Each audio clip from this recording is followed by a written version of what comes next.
Have you ever wondered why those chords with root notes sound pretty ordinary when you're playing with a band? Or would you like to learn a cool chord voicing? A chord voicing you can use anywhere when you're in that band situation. Well, stick around and let me help you now with this free video lesson and PDF.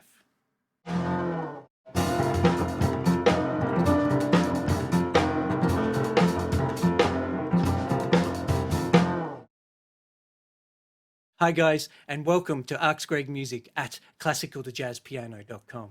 For a limited time only, I'm going to be answering all the questions I can to help you learn blues and jazz piano. So get your questions ready.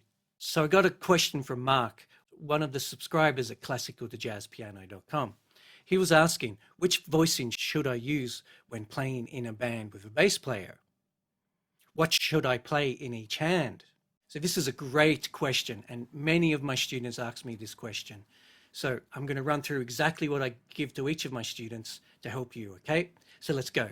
When you play in a band situation in blues and jazz piano, it's completely different than playing solo piano. So the number one rule is we're all taught to leave out the root note when you're playing in a band situation.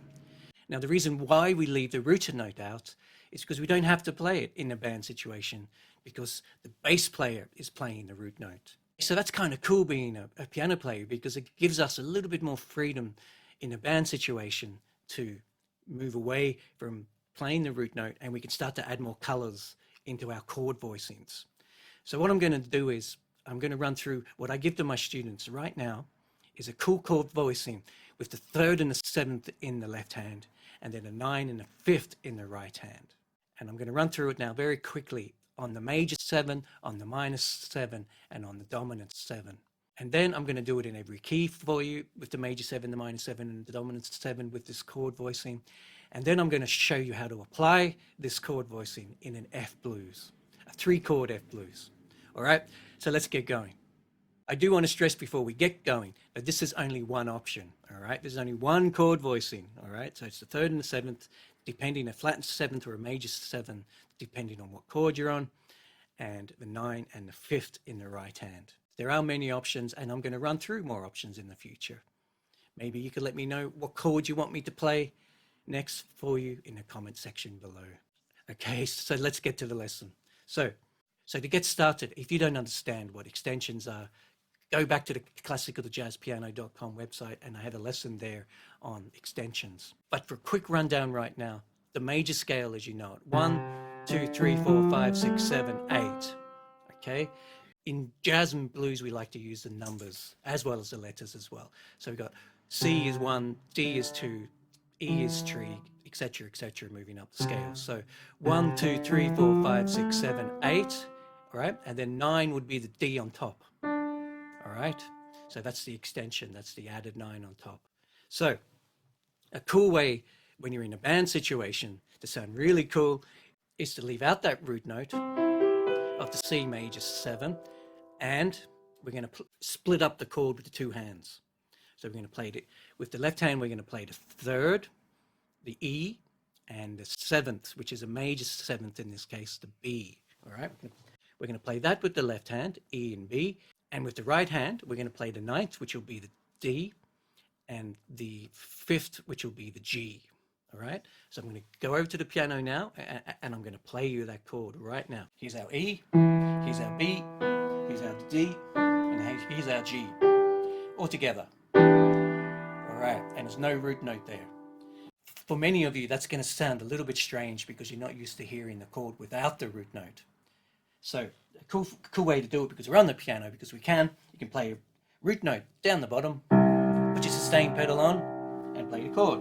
And you can hear the whole sound there. Do not put the root notes in when you're playing with a band.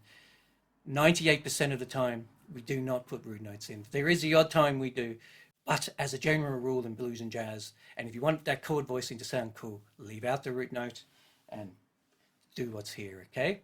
I do want to mention that we do use root notes sometimes when we're playing with the band situation, but 99% of the time we don't, okay? Or 98% of the time, if you like. But for now, it's just a real good exercise to learn these without the root notes so you get used to hearing them. There's your C major 7 with an add 9 with a cool voicing, all right? Okay, so now we're moving on to the C minus 7. So this is typically made up of C, E flat, G, and B flat in root position. Okay. All right. So we got that there. So like before, we're adding on the 9th and the 5th with the right hand, and with the left hand, we're doing the 3rd and the 7th. Okay. So you get that cool sound with no root note. We're leaving out that root note again. Okay. I do want to mention as well that you can see the line here. I prefer to use the line for the minus 7 as it's in all the real books like that, but unfortunately my computer program won't let me. So it's bringing up the M. So I'm just going to mention that. So all the way through you're going to see M. I would prefer to use the line, but this is just the way it is. Let's move over to the piano, and I'm going to play you this chord on the piano now. So here's our flat 3, our E flat. Here's our flat 7, our B flat. Here's the 9, the D natural, and here's the G. All right, and played all together, you get C minus 7, add 9 with no root note. Sounds pretty cool to me. Now, if you want to hear it with the root note, you put the pedal on, you play the C on the bottom, and you play the E flat, B flat left hand, and D and G in the right hand, and you get a real hip chord voicing there.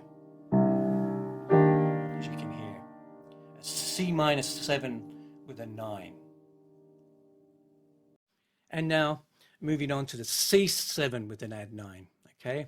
Again, we're going to put the natural 3, which will be the E. We're going to put a flattened 7th, which is the B flat, with the 9, which will be the D, and then the G would be the 5th. All right, so I'm going to move straight over to the piano so you can have a quick listen to this. So here's our E natural, the natural 3. Here's our B flat, the flattened 7th, and here's our D, and here's our, which is the 9th, and here's our G, which is the 5th. Hit that all together. There's a C7, 9, or add 9, rootless chord voicing. Sounds pretty cool. Now, if you want to hear it with the root note, put the pedal on, and here it is. There it is there. Sounds pretty cool. All right. Now that we've spoken about what the major 7/9, the minor 7/9, and the dominant 7/9 is, I've written them all out in every key for you in the 12 keys. And you can see here, in all 12 keys, I've written out the left hand voicing with the 3rd and 7th in the left hand, and the right hand, the 9th and the 5th. If you want to get a free PDF of this full lesson, including all these 12 keys, and what we're about to do with the 12-bar blues, scroll down below in the description, pick up that free PDF, put it on your piano, and get going. So for the last part of this lesson, I'm going to show you how to use this chord voicing in an F3 chord blues. See here, it's 60 beats per minute, and it's example 1 I'm about to run through now. So you can see it's 4 bars of F7, 2 bars of B flat 7, 2 bars of F7, 1 bar of C7, 1 bar of B flat 7, and then 2 bars of F7. And if you want to put the C7 there, you can, as a turnaround to bring you back to the beginning. So I'm going to run through this with the metronome at 60 beats per minute. And I do want to stress that there is many variation of the 12-bar blues out there, but this is the most standard one, and this is the one I like to use with my students. Here it is. So 1, 2, 3, 4.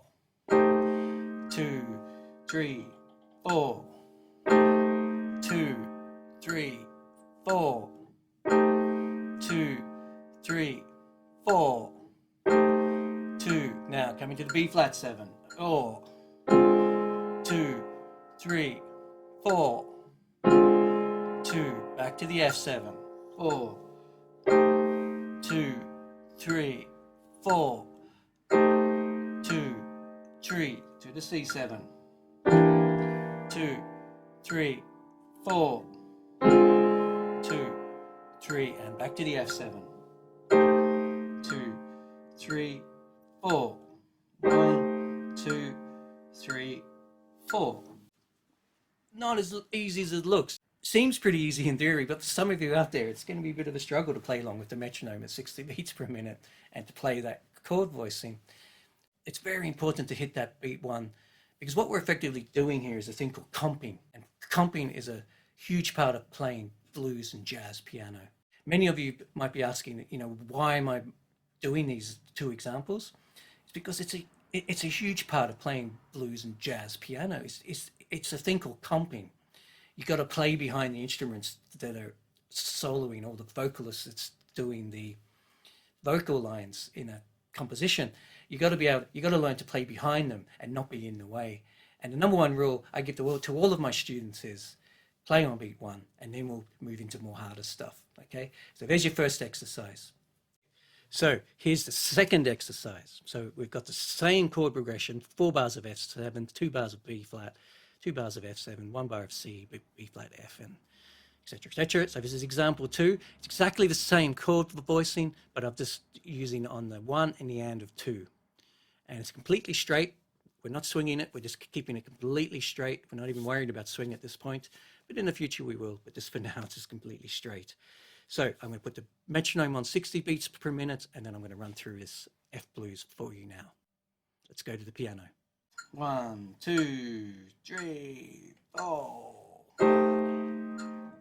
3 and 4 and 1, 2 and 3 and 4 and 1 and 2 and 3 and 4 and 1 and 2 and 3 and 4 and 2 and 3 and 4 and 1 and 2 and 3 and 4 and 1, 2 and 3 and 4 and 1 and 2 and 3 and 4 and 2 and 3 and 4 and 1 and 2 and 3 and 4 and 1 and 2 and 3 and 4 and 1 and 2 and 3 and 4 and. Now if you want to, you can tie over that as well. Have a listen to this. I'm going to go back to the beginning, and I'm going to hold over on the and of 2. I'm going to hold that over. So 1, 2 and 3 and 4 and 1 and 2 and 3 and 4 and. So that's another option as well.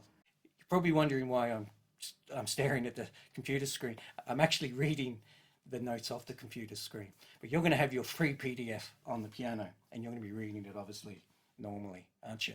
Okay.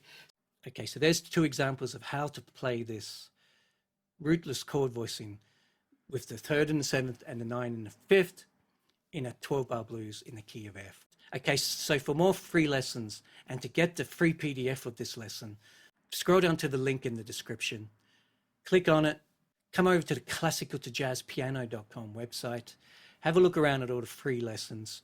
So when you download the free PDF, you're instantly going to become a member of the classicaltojazzpiano.com community.